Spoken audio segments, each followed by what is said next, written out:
ശിരോവസ്ത്ര വിവാദ വിഷയത്തില് വിദ്യാഭ്യാസ മന്ത്രി വി ശിവൻകുട്ടി എടുത്ത നിലപാട് വ്യക്തവും കൃത്യതയുള്ളതുമാണ്. സ്കൂൾ മാനേജ്മെന്റ് ഏത് വിഭാഗത്തിൻ്റെതാണെങ്കിലും വിരട്ടാൻ വരേണ്ട എന്ന ഇത്തരമൊരു നിലപാട് ഒരു കമ്മ്യൂണിസ്റ്റ് മന്ത്രിക്ക് മാത്രമേ സ്വീകരിക്കാൻ പറ്റുള്ളൂ. ഓരോ വിദ്യാലയവും ഇന്ത്യൻ ഭരണഘടനാ തത്വങ്ങളും സുപ്രീം കോടതിയുടെയും ഹൈക്കോടതിയുടെയും വിധികളും അതുപോലെ തന്നെ വിദ്യാഭ്യാസ അവകാശ നിയമവും തുടങ്ങി കേരള വിദ്യാഭ്യാസ നിയമങ്ങളും ചട്ടങ്ങളുമെല്ലാം പാലിക്കാൻ ബാധ്യസ്ഥരാണ് എന്ന മുന്നറിയിപ്പാണ് മന്ത്രി നൽകിയിരിക്കുന്നത്.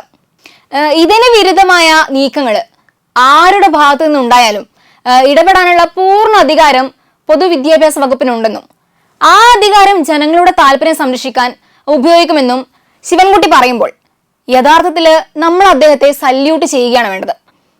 ശിരോവസ്ത്രം ധരിച്ച് സ്കൂളിൽ വരാൻ പാടില്ലെന്ന് കുട്ടിയോട് പറഞ്ഞ പ്രിൻസിപ്പാൾ പോലും സ്കൂളിൽ വരാറുള്ളത് ശിരോവസ്ത്രം ധരിച്ചാണ് എന്നതിനാല് ഇതും എന്ത് സന്ദേശമാണ് കുട്ടികൾക്ക് നൽകുന്നത് എന്നതിന് കൂടി എന്തായാലും പ്രിൻസിപ്പാള് മറുപടി പറയേണ്ടതുണ്ട്. പ്രിൻസിപ്പാളിന് ശിരോവസ്ത്രം ധരിക്കാമെങ്കിൽ കുട്ടികൾക്കും അതുതന്നെ ധരിച്ച് വരാം. എതിർപ്പ് ഒരു പ്രത്യേക മതവിഭാഗത്തിൽപ്പെട്ടവരുടെ ശിരോവസ്ത്രത്തോടാണെങ്കിൽ ആ വിവേചനമൊന്നും എന്തായാലും കേരളത്തില് നടക്കാൻ പോകുന്നില്ല.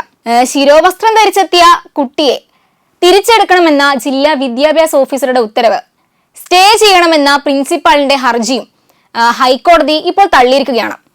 ഇതിൽ പരം തിരിച്ചടി സ്കൂൾ അധികൃതർക്ക് ഇനി കിട്ടാനില്ല. ഇനിയും ആ കുട്ടിയോട് സ്കൂൾ അധികൃതർ വിവേചനം കാണിച്ചാല് ആ സ്ഥാപനം തന്നെ അടച്ചുപൂട്ടാൻ സർക്കാർ തയ്യാറാവുകയാണ് വേണ്ടത്.